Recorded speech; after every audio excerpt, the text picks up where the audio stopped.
before I get started, I'm speaking for myself and not the board. I'm not here representing the board. I'm here representing myself. But we were going to have these community meetings because we just couldn't decide what we were going to do with facilities. We had come to the conclusion, all five of us, around May, that nobody wanted anything to do with Anderson Elementary. Ms. LaCour suggested we sell it and take the money and use it on Muncie. Carl didn't want anything to do with Anderson. Joyce Emmel said, I do not want anything to do with Anderson. Leanne said, I don't want anything to do with Anderson. And I said, Eagle Muncie is the best property. That's where we need to invest. So, somewhere, a couple of board members changed their mind, and it just didn't make any sense to go to Muncie, and we're going to move to 5th grade. And once we moved to 5th grade, the writing was on the wall. I mean, once the 5th grade was gone, Muncie was closing. That was the plan all along. Two of them changed. Three of us stayed. Myself, Mr. Glessig, Leanne Emmel. We're staying with the old Muncie. It's the best piece of property. That's where we need to spend our money. We do not want to go back over to Anderson. Joyce Emmel made the road move in the December meeting where she called for a closure of the old Muncie right out of the blue. Nobody saw it coming. We voted it down. Myself, Mr. Glessig, Leanne Emmel, all voted no. January rolls around, and we're getting ready for the January meeting. Jeannie has never attended a meeting. She was nervous. I've got phone calls to prove it. She was looking for assistance. How is this going to work? How's this going to work? How do we do this? How do we do this? Just relax. Relax. It's easier than you think. But, wow. In her first meeting, the Friday before the January meeting, we got an email from Dr. Bolinger that said, last month, I spoke with most of you about an alumni coordinator position. I told you I was considering an administrator. I talked to this administrator.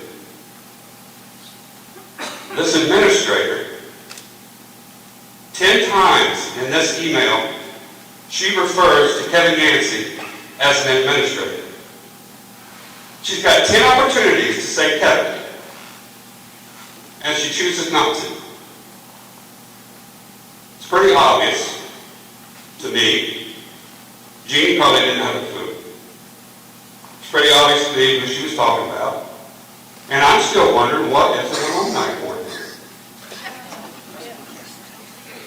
We haven't okayed this.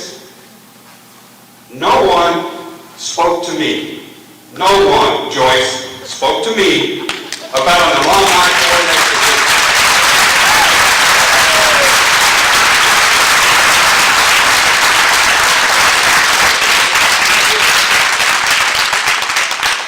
And when you go out in the community telling people that you did, and that you had more consensus, and that we have been discussing this for 2 years. I've been on the board 2 years. I have never heard of an alumni coordinator until this email, where she says administrator 10 times. Not Kevin Yancey, this administrator. Now keep that in mind. There is a personnel report every month. Right, John? Yep. On that personnel report, they will list new hires, people who have resigned, people who have retired. They okay travel requests. It's pretty boring. But I thought, this has got to be on the personnel report. So I go to my personnel report. And I look. There's no Kevin Yancey on there. There's not even anybody being transferred to an alumni coordinator. So, Jeannie and I talked. We can pull something from the consent agenda. I will be the first to admit, I am not well versed in Robert's Rules of Order. I don't know them like I should. And I thought I was pretty good on policy, because I have spent a lot of time in our policy handbook. But what happened in that January meeting, I didn't know that you could take it. I did not know that. Everybody knows it now. We get to the board meeting. Board meeting starts at 6:30. Get there about 6:15. I go sit in my chair, and there's an addendum to the personnel report where it says Kevin Yancey transferred from principal to alumni coordinator. First time I ever saw Kevin Yancey's name being transferred to alumni coordinator was 15 minutes before that meeting started. So, were we taken aback? Oh, absolutely. But you know what? It was pretty obvious to me that we're going to deal with a raise for the superintendent that they know I don't want.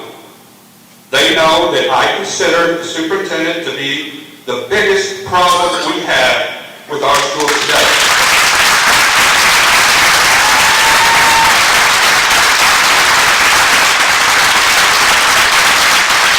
I don't care what we talk about. Kevin Yancey, I blame that on Bolinger. Closing the old Muncie, I blame it on Bolinger. You know why? Because the last board member to turn on the E.O. Muncie project was Carl Blessing. And if you'll ask Carl Blessing today, he will still tell you that E.O. Muncie is the better piece of property. So why are we going to Anderson? Because we can't do E.O. Muncie without a referendum. Well, why don't we do a referendum? Because the people won't support it. Why won't they support it? Because of Junior Bolinger. So, basically what he was telling me was that we're not going to Anderson because that's the best thing to do. We're settling. We are going to make a bad decision because we can't get people to support what we need to do at Muncie. Anyway, let me back up. We can still go to E.O. Muncie. If you're going to spend $3.5 million, put it in E.O. Muncie.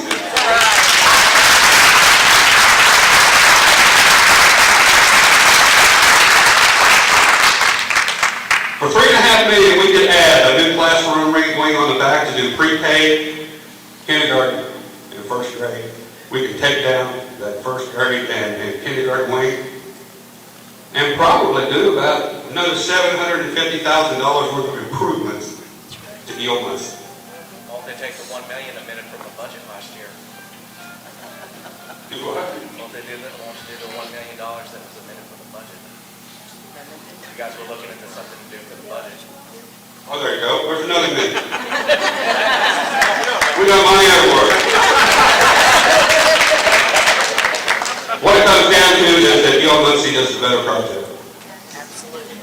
Now, I was pretty beaten down after that January meeting, because I tell you what I perceived. This is just my opinion.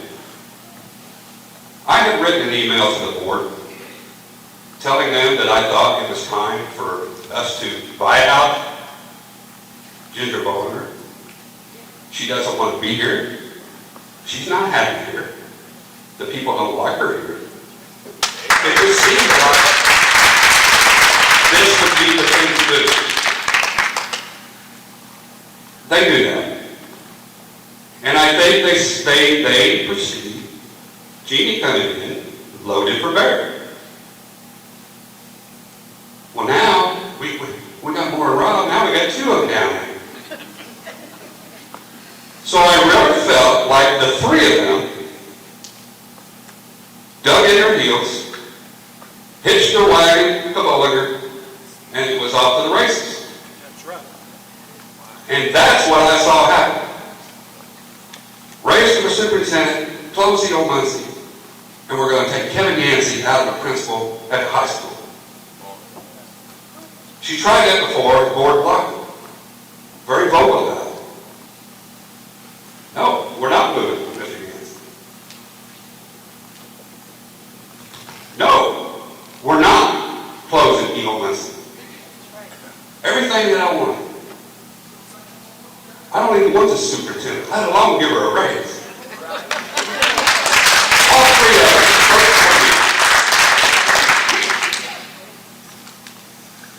So I was pretty beaten down. I just felt like they fired the shot across the bow. And it's us three against you two. And, you know, that's not the way a board's supposed to work. We can disagree. I have no problem with that. None whatsoever. But I'll tell you what did it for me. It was 15 minutes before that board meeting when I went in there and I saw Kevin Yancey's name on that transfer sheet. That was stepping across the line as far as I was concerned.